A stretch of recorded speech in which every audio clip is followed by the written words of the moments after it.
5-6 ऐसे गुरु हैं, ऐसे शिक्षक हैं जो लगातार बच्चों की भविष्य की चिंता करते हैं। मैं मानता हूं कि उनमें भी गलतियां हैं, लेकिन वो गलतियां सत्ताधारी और विपक्ष के नेताओं की मिलीभगत पर केस करने की हिम्मत करते हैं। तो पप्पू यादव पर आप क्यों नहीं करते? मैं तैयार हूं। आप एक लाठी चलाएंगे, एक गोली, तो पहली गोली पप्पू यादव के साथ। बच्चों को डरा रहे हैं, आप शिक्षक पर हमला कर रहे हैं, आप ज्ञान पे हमला कर रहे हैं, आप बौद्धिकता पर हमला कर रहे हैं। जन अधिकार पार्टी के अध्यक्ष और पूर्व सांसद पप्पू यादव छात्रों और शिक्षकों के समर्थन में उतर गए हैं। गुरुवार को मीडिया को संबोधित करते हुए पप्पू यादव ने कहा कि आरआरबी एनटीपीसी आंदोलन मामले में शिक्षकों पर केस करना दुर्भाग्यपूर्ण है।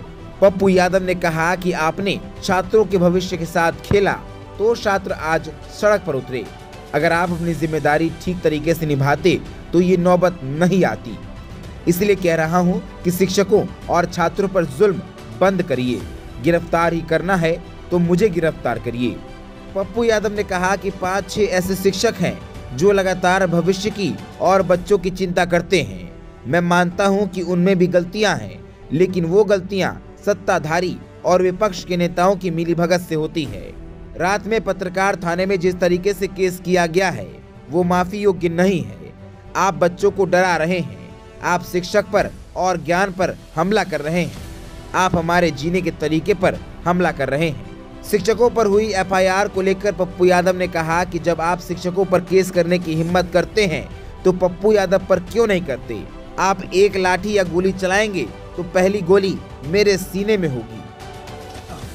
दूसरे तरफ कोई लाइन ऑफ एक्शन का ट्रस्ट नहीं, और तीसरे तरफ कोचिंग के शिक्षकों पर केस रात के 10 बजे।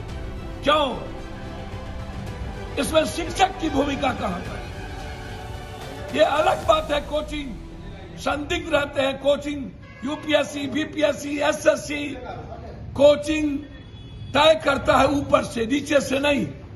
पूरे देश के आंदोलन में बिहार के जो हमारे 5-6 ऐसे गुरु हैं, ऐसे शिक्षक हैं जो लगातार बच्चों की भविष्य की चिंता करते हैं।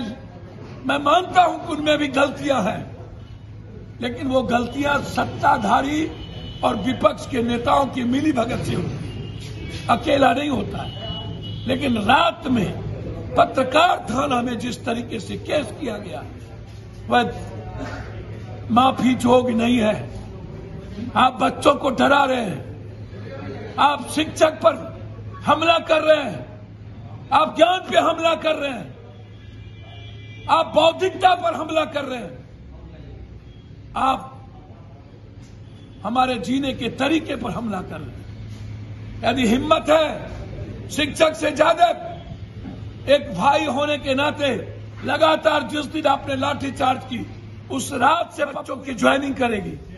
जब तक आप एक लाइन नहीं देंगे तब तक बच्चों के मन में यह शंका रहेगी, तब तक वो अपने जीवन के लिए जीना चाहेगा, अपने अधिकार के लिए मरना चाहेगा।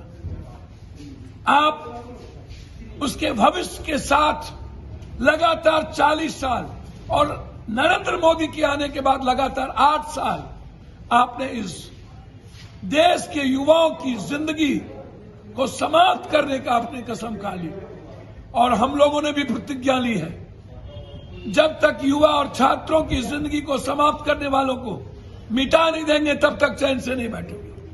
लड़ाई आर पार की होगी। हम हिंसा का सहारा नहीं लेंगे, लेकिन हम लड़ेंगे, हम झुकेंगे नहीं। आप हमें डराइए नहीं, हम डरने वाले नहीं हैं, हम मरने वालों में से हैं।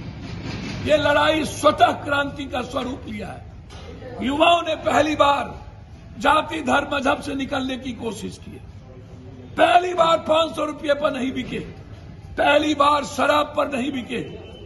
युवाओं को समझना होगा कि हमें धर्म मेरी आजादी को समाप्त करता है, जाति मेरे जीने के तरीके को समाप्त करता है। हमें युवा होना पड़ेगा, हमें अपने भविष्य की चिंता करनी होगी। शिक्षक पर केस करने की हिम्मत करते हैं तो पप्पू यादव पर आप क्यों नहीं करते? मैं तैयार हूं।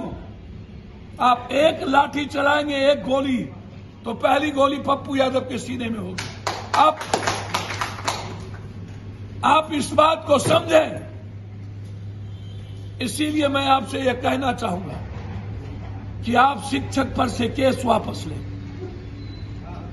आप बच्चों के अधिकार को शांति प्रिय आवाज देने दें। और शिक्षक पर आपने केस करके गिरफ्तार करने की कोशिश की तो पहला व्यक्ति होगा पप्पू यादव सड़क पर उतरकर अपनी गिरफ्तारी भी देगा और आपके खिलाफ बगावत की तैयारी भी करेगा। यदि आप केस वापस नहीं लिए तो पप्पू यादव तैयार है जेल जाने को। हिम्मत है तो गिरफ्तार करके देखिए।